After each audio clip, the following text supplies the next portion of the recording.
On a tiny star somewhere far, far away from Earth, there is a very special place known as Dreamland. The Dreamlanders are very happy people who use their magical sparkling stars to play and work among the heavens. That is, until one dark night when the gluttonous King DDD and his rotten band of thieves swooped down from neighboring Mount DDD for a midnight snack in Dreamland. Not only did they steal all their food, but they stole the Dreamlanders' treasured sparkling stars as well. Because the Dreamlanders didn't have the sparkling stars to gather food anymore, they began to get very hungry. Suddenly, a spry little boy named Kirby happened along and said, "Don't worry, I'll get your food and your sparkling stars back." With these words, Kirby set off on his quest towards the dreaded Mount DDD. We wish him luck.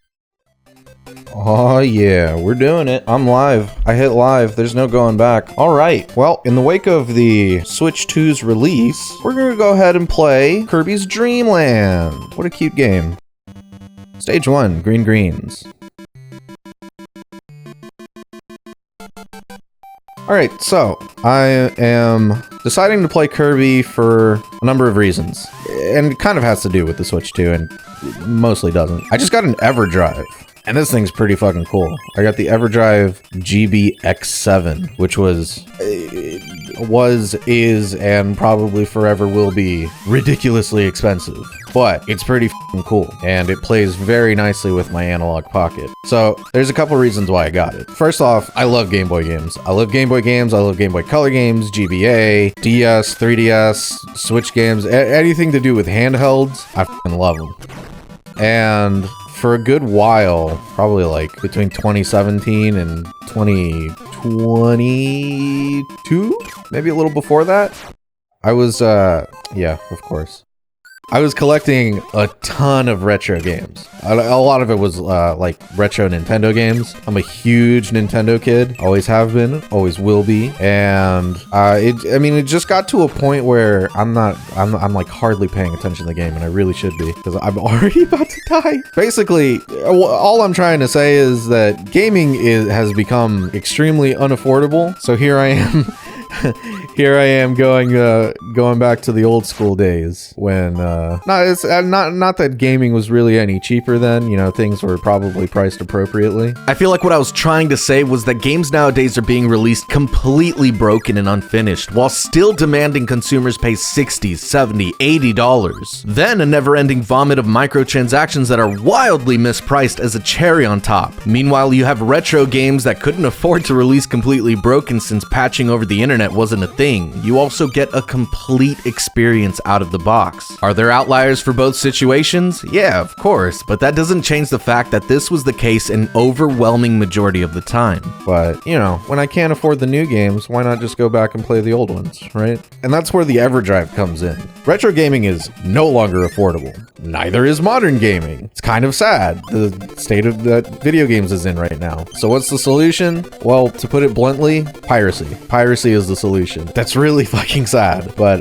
what am I supposed to do? Not enjoy my hobby? Yeah, no thank you, buddy. I was talking to a coworker the other day, and I was asking him about his hobbies and stuff. And when it came around to me, I was telling him, I was like, yeah, you know, actually, all of my interests and hobbies revolve around video games. For example, you know, I have a gaming channel. In general, I love to play video games. All the music I listen to, like 99% of it is video games. Video game or video game adjacent. I used to collect amiibos and figures in general. I have a couple of statues, and they're all video game and video game adjacent. The only one that would technically not be considered straight up video games is a couple of Yu-Gi-Oh statues I have. I have the 3 Egyptian gods and a Tem and Bakura, but Yu-Gi-Oh is super video game adjacent. So figures, retro game collections, I have over 100 Switch games, over 100 DS and 3DS games. I have a ton of original Game Boy games. I have a ton of Game Boy Color games as well. So just like everything, all my hobbies revolve around video games. It gets kind of depressing when you can no longer afford video games. Like, even if you have like a decent job, you're paying a ridiculous amount for video games nowadays. Like $60 was just,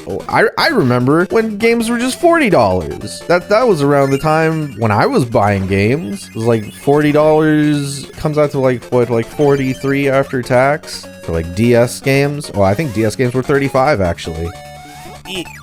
Gotcha. I think DS games were 35, and then 3DS games were 40. That's what it was. And I think Wii games were 50, and then we got around to $60 games by the time I got to the Xbox 360. And that was fine. It made sense. Like handheld titles were cheaper than console games. DS and 3DS were like 35 and 40. And obviously they were cheaper than the Wii, which was 50. 360 being priced at, oh, Jesus Christ. 360 being priced at $60 also made sense because it's like you're getting a completely different experience. You're getting not necessarily a better experience, but you're certainly getting I really don't want to say higher end or higher quality because Nintendo games are obviously like upper echelon when it comes to like just about everything, like gameplay and shit. But I guess you're getting games that required a higher budget to make, and you could feel it too. You could see it and you could feel it, and like the $60 price tag made sense. It was what are these guys' names? Obviously one of them is Lololo, but is the girl named Lalala or something? I really don't know. Also, I'm about to die. Oh god, this is not the easiest to control. The D-pad is so sensitive. I'm using the Switch Pro controller. Shit. So the price tag made sense based on what games you were buying on what system. So the $60 price tag never felt like an issue. But then $70 came and it was like, well, I understand why, but I'm not happy with this at all. And honestly, I don't want to pay $70 for a game. I think at $70, it got to a point where I was like, okay, well, I kind of really don't want to pay $70, so I'm going to be significantly more picky than I ever was when deciding to choose my video games.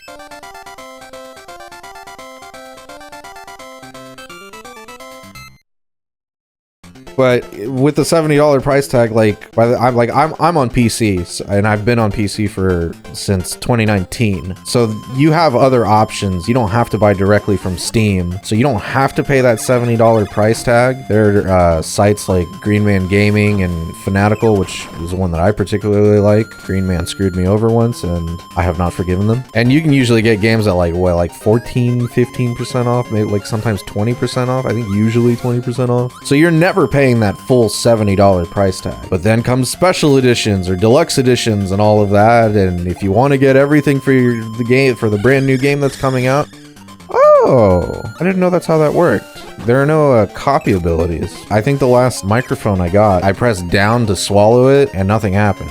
Because nothing ever happens when you do that in this game because there are no copy abilities. But even the microphone didn't work, which is kind of threw me off. But no, you just kind of just spit it out and it works that way. So in the end, if you want like the special edition, which is typically like $80 to $100 to get everything that should be in the game to begin with, and it's like, okay, well, you're already paying more than $70. Basically, all I'm saying is games are uber fucking expensive, and maybe you used to be able to afford to get like 3 games a year, but now with $70 games, and I'm sorry, that's not now. Before, with $70 games, it's like, okay, well, I guess I'll get 2 games a year and I don't know, maybe a budget game. But the $70 price tag did not last long whatsoever. That was shocking. And ironically, it was because of Nintendo. Nintendo decided to price Switch 2 games at $80. And that's fucking ridiculous. And all it took for the industry was just like, who's gonna be the first example of this? Who's gonna be the first one to price a game at $80? It was Nintendo. And, you know, there's a lot of people that'll criticize Nintendo for that, and there's an equal amount of people who won't criticize Nintendo for that. And that's kind of depressing. Like, you know, I'll pay $80. You know, I paid $70 for... Oh. Whoa. Oh, it's Curry, that's why. Oh, that's so cool. I was okay paying $70 for Tears of the Kingdom, even though I was extremely disappointed with it. But I was okay with paying $70 with it. It was a game that I knew I was going to play the shit out of, and I, you know, sort of did. Not as much as Breath of the Wild. You know, that's a discussion for another time. All in all, even after my somewhat disappointing experience, I was still okay with paying the $70 price tag. Monster Hunter Wilds was also a $70 game. I was okay paying. I got the Omega Deluxe Edition for that one, so I definitely paid more than $70, but I was okay with the baseline $70 price tag for that game. I love Monster Hunter Wild. Fucking price Monster Hunter at $100 and I'll be okay with it. I won't be okay with it, but I think like I think my point is being made that like some games just like, yeah, I know what I'm gonna get out of this and I'm okay with the price tag. For those of you who want to, holy shit, dude. Oh my god. I gotta kind of focus on this. Oh my god! What are you? I genuinely don't remember this. Oh, Jesus. No. That was pretty cool. I have played Kirby's Dream Land, but I think I've only played it once. I might have played through Nightmare in Dreamland as well, the remake, but again, I think that was also only once. I've been informed Nightmare in Dreamland is a remake of Kirby's Adventure and not Kirby's Dream Land, which, let me say, would have been an excellent title for a Dreamland remake, but considering who the final boss for Kirby's Adventure is, yeah, the remake title makes more sense now. I have played Nightmare in Dreamland once, but it was in a marathon run of the series before Star Allies came out, so my memory of the game is kind of hazy. And to round this out, a Dreamland remake does exist, but within Kirby Superstar in the Spring Breeze game mode. I think my mind fused the Superstar Ultra version of Spring Breeze and Nightmare in Dreamland since they look pretty much identical, and I knew there was a Dreamland remake of some sort. So there are some games where you're like, I'm not happy with this price tag, but you know, I'd just about pay anything for what I'm about to experience. I sound like a sucker for saying this. I really do. But Zelda's one of them, you know, Smash Bros, Monster Hunter's one of them. I was about to say Halo, but I think I'm such an Omega fan that Halo might be one of them. But in my heart of hearts, I don't believe that. That doesn't make the price tag any easier. I saw someone said $70 price tag lasted for 2 years. So like what, we're now at $80, and like, for example, Mario Kart 8, or I'm sorry, Mario Kart World is the new one. I love Mario Kart. Mario Kart 8 is the goddamn bomb. I was gonna say probably the best kart racer, but no, it is the best kart racer. But $80 for Mario Kart World, I'm not really willing to pay that. I think it might be cheaper if you get the Switch bundle, but oh, that killed me. I thought that was just a death animation. You do have lives in this game. I don't want to die.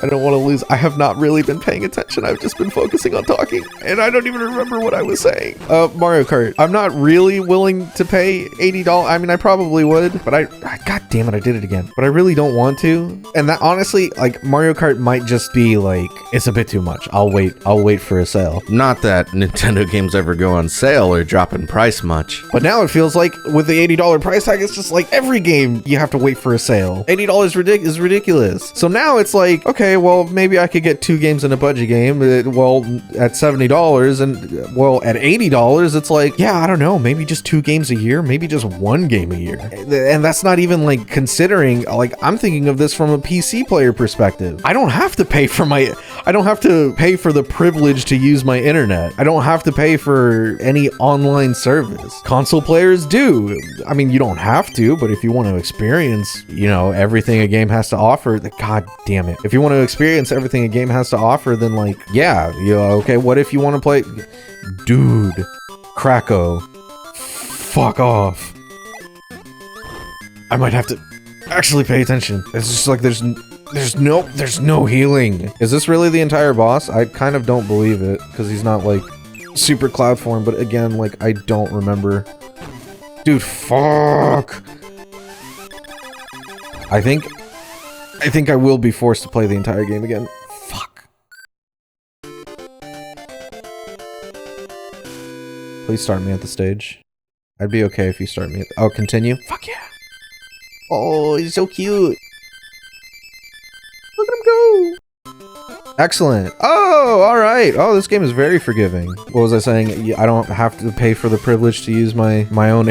my own internet. God, what a fucking scam, dude. I fucking hate that shit. Playing Mario Kart Online is awesome. Mario Kart 8 Online was a blast. What, are you gonna not play Mario Kart World? Fuck. What, are you not gonna play Mario Kart World Online? No, that's ridiculous. Of course you're gonna. You're gonna have to pay an additional $20 on top of the $80 you just spent for Mario Kart, on top of the $400 or $450 you just paid for the Switch. Holy crap. What are you looking at, like 520, 540, something like that? I'm not really thinking. I'm not mathing in my head right now. I'm concentrating on trying to speak and also play this children's game. That's so ridiculous. I hate where we are in gaming right now. I hate fucking inflation. I hate being an adult. I mean, no, yeah, I do. I hate being an adult. Fuck, it's depressing. So here I am playing Kirby's Dream Land. Could I have bought a Switch? Yeah, actually, maybe. So like, I don't know, let's transition into the conversation about what I'm doing right now. I bought an EverDrive GBX7. This is probably a bad time to start that conversation. You do one run of these cannonballs, then you sweep, then you release a Waddle Dee. Yes. No, what'll do? I swear I know the difference, but at the time I didn't realize I was saying D. And dead. Okay. Is there a different Kracko? Oh, maybe that was Kracko Jr. I did read something about there might be both of them in this game. Okay, I bought an EverDrive GBX7, which is a flash cart for Game Boy and Game Boy Color games. And I also bought an EverDrive GBA Mini. Obviously, that one is for Game Boy games. I'm sorry, Game Boy Advance games. Why did I buy a GBX7 and a GBA Mini? Well, like I said earlier, I really love handheld titles. I grew up playing the Game Boy Color and Game Boy Advance, so like all of this is like nostalgia to me. I love pixel art games. I love handheld games, pixel art games, retro games. I'm all into that shit. It's not just modern games that are outrageously expensive. It's the retro market as well. You can't buy retro games anymore. They're way too fucking expensive. Okay, you're actual Kracko, aren't you? Yep, you're actual Kracko. You might be the same one, because I saw the eye just kind of like get launched out.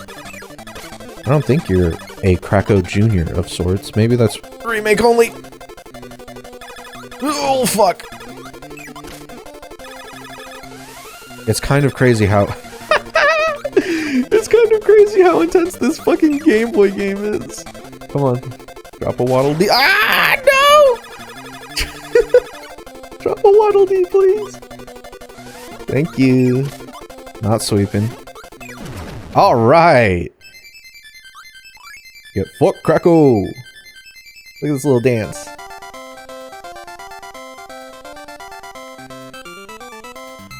I don't know if it was any different than the first one we saw. It might be.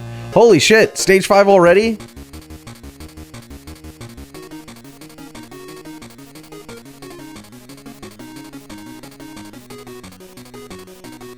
Oh, this song is so good.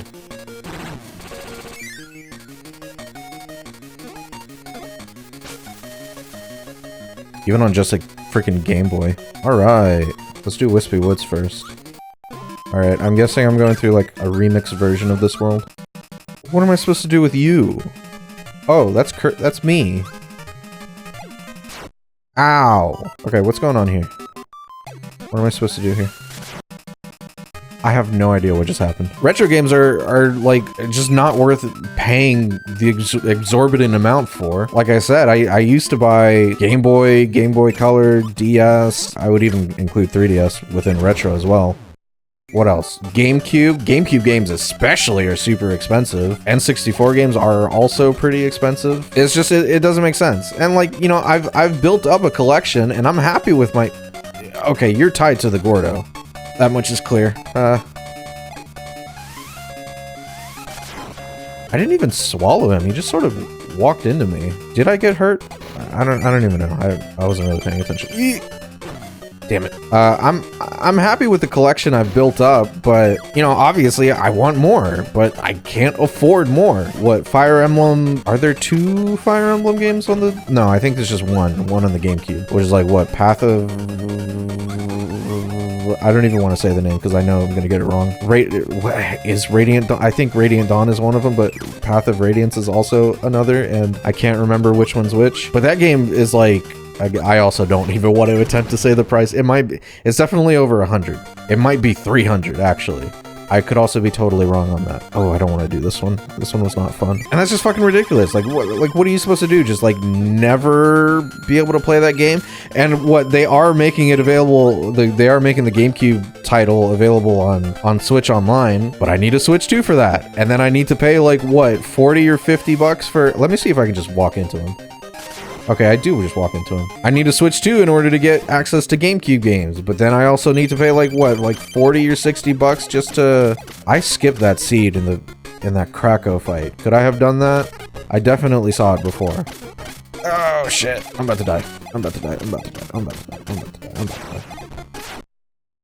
What am I supposed to do? Never play the game that I really want to play? That's fucking ridiculous. Like, you need a Switch 2, then you need to pay so much for Switch Online, which only lasts 1 year before you have to pay that fucking fee again. It's ridiculous, man. I really hate it. So the answer is piracy. It really is. And like, first of all, we're in this state because that's where they put us in. And for those who feel bad about pirating, you shouldn't. There was certainly a time where I looked down on piracy, but what made me finally like be okay with it was the fact that I could no longer afford games. And I do remember why. I do remember the moment. It was because I had a video editing job, and I was probably the happiest I had been in a very long time. Certainly the happiest I was with any job, period. That was the first time I could actually like say like, oh yeah, I actually like my job. And then they fucking laid me off. They just one day, well, it wasn't one day. I just kind of saw the signs coming, but they just laid me off. They were like, well, we don't really have any work, so you know, we have to let you go. And I was like, wow, that fucking I hope I don't have to do all bosses again. I do. Great. I should pay more attention. That really hurts. It hurt. Still hurts. It's still extremely depressing. Fuck me. God damn it. Should I just start with Krakow? Maybe I should start with a harder one. It really hurt me. I've never been one to like, I mean, like, who fucking enjoys work? Honestly, nobody does. It sucks. It's genuine fucking slave labor, but like, if you can find something you like, then it's like, it makes everything like so much more manageable. And to lose that job, like, man, I already dealt with depression, but like, that's when life like really started falling apart for me. And I could no longer afford games. As I was seeing the signs coming, I had spent months trying to get another job, and it never happened. It didn't matter my credentials, it didn't matter how good I was. It's just never got I got like 2 interviews, then no responses after that. But it's just like every day grinding out for job applications and filling them out and all that shit, and nothing. And then, you know, it eventually gets to a point where you're like, okay, well, I guess I just have to apply for literally anything, and then you get nothing for that. And then it's like, what the fuck are you supposed to do? Now, in terms of video games, it's just like, okay, well, I don't have a fucking paycheck, I can't buy games anymore, but I want to experience all these fucking games. So like, I'm not gonna quit my hobby just because life is fucking me over extremely. In life, you realize things after certain experiences, and after that experience, after being laid off from a job that I really fucking loved, it genuinely changes a person. So I was okay with, like, I started pirating, and even now, like, I'm okay with piracy. I don't want to do it, I don't like doing it. It's more about with modern games that I feel that way about. Like, I don't care about retro games. How do I word this? It's so hard to word this. If I could have a legit copy of all my retro games, that would be awesome. That is super unrealistic. It's really hard to play games and try to say complete, well thought out thoughts out loud and talk and stuff. I don't know, man. Life experiences can definitely change your outlook on certain matters.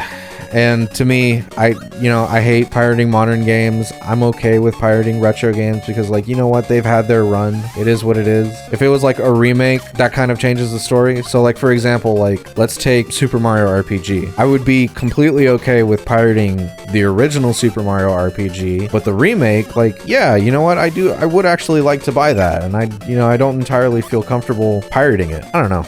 I'm just weird like that. So to circle around back to the EverDrive, could I have bought a Switch 2? Yeah, kind of, sort of. I sort of had the money for it, but I decided to go for the EverDrive. Why? Well, because the Switch 2 is ridiculously fucking expensive. Even if I were to buy the Switch 2 and let's say I got the Switch 2 and the Mario Kart bundle. Cool. I now have a Switch 2 and Mario Kart. Well, all right. If I want to play online, well, that's another at least 20 bucks right there that I really don't want to fucking spend. And then what? Like, I only play Mario Kart? Like, yeah, the Switch has backwards compatibility, but like, I've already played those games on the original Switch. Yeah, they get a performance boost, but, you know, does that warrant paying, what do I do here? Okay. Does that warrant paying 450 bucks? I cannot remember how much the Switch 2 is priced. Fuck. I am down to my... No, I think 0 lives counts. Does that warrant paying 450 for a fucking Switch 2? For a performance boost on games I've already played? No, not really. Oh, I'm gonna die. Okay, I have to bait your hammer attack? Come on, dude. And the star doesn't even last that long. Okay, does a regular breath attack actually hurt you? No. Oh, this sucks. I think I will play extra mode just to get my complete thoughts out. Come on. Ooh, ooh, ooh, ooh, ooh. Ooh, fuck! Oh, fuck! Ah, damn it! I knew I was gonna fail that one. I think I went in there with not all my health. And also I took damage like immediately. Fuck, fuck, fuck. You know, even if I did do extra mode, I don't know if I could beat it. You take more damage. Oh, fuck. I got hurt on the upswing. I mean, you get hurt no matter what if you just get touched. Continue. You're gonna make me do all the bosses again, aren't you? Oh, ho, ho, ho, ho, ho. Fuck yes. That's what I'm talking about, baby. All right. Oh, I can do this, no problem. Fuck off. Whoa, what are you doing? I'm pressing left and the game keeps registering me as like... It's one of those situations where like certain D-pads, if you press left, you're also pressing like the upper portion of left on the D-pad. It registers as you're going diagonal, and that's what keeps freaking happening, and it's annoying. I wish every D-pad was like a nice clicky D-pad. The one that's immediately coming to mind is the Game Boy Advance SP. I think I said SP because I was playing a Game Boy game, so it was just the first thing that came to mind. The actual best D-pad is the Xbox Elite Series 2 controller. Nothing compares to a tactile D-pad. Ooh, all right, four more. Oh yeah, baby. Oh yeah. I have to put all my fucking attention. Oh yeah, baby. All right.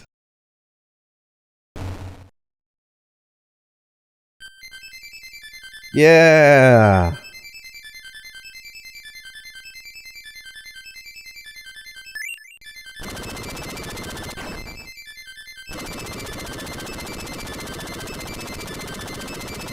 Oh, that's so cute.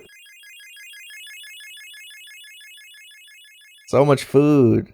Oh yeah, I think the story was that DDD stole all the food from Dreamland or some shit. Maybe when I convert this into an actual video, I should do a quick read of the manual, because that's usually where the story was for a lot of these retro games. Oh, this is so cute. Oh, what a fantastic game. It's so crazy to think that the Game Boy games of all things could be this good. So I am playing on an analog pocket, and that's why things look so crisp and clean, but there is something I can do. This thing does have filters, and I don't know if this is the right thing that I'm pressing. Thank you for playing.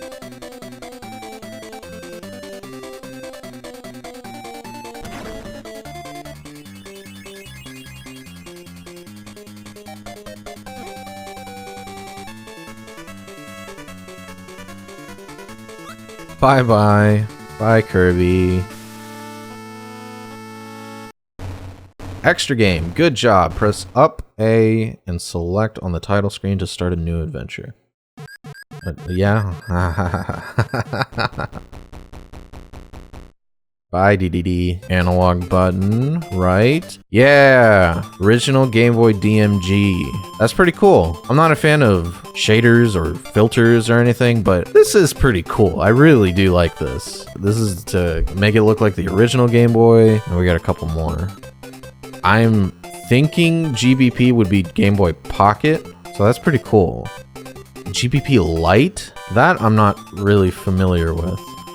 Pinball Neon Matrix. I fucking love this one. This one's tight, but it is kind of harsh on the eyes. So that's why I don't totally play on this one all the time. It is fun to play with it for a little while. Vacuum Fluorescent, that's pretty good. It's very similar to Pocket Light. And that's it. So this is really cool. And then this is just regular analog Game Boy, no filters, just an extremely high resolution for a Game Boy game.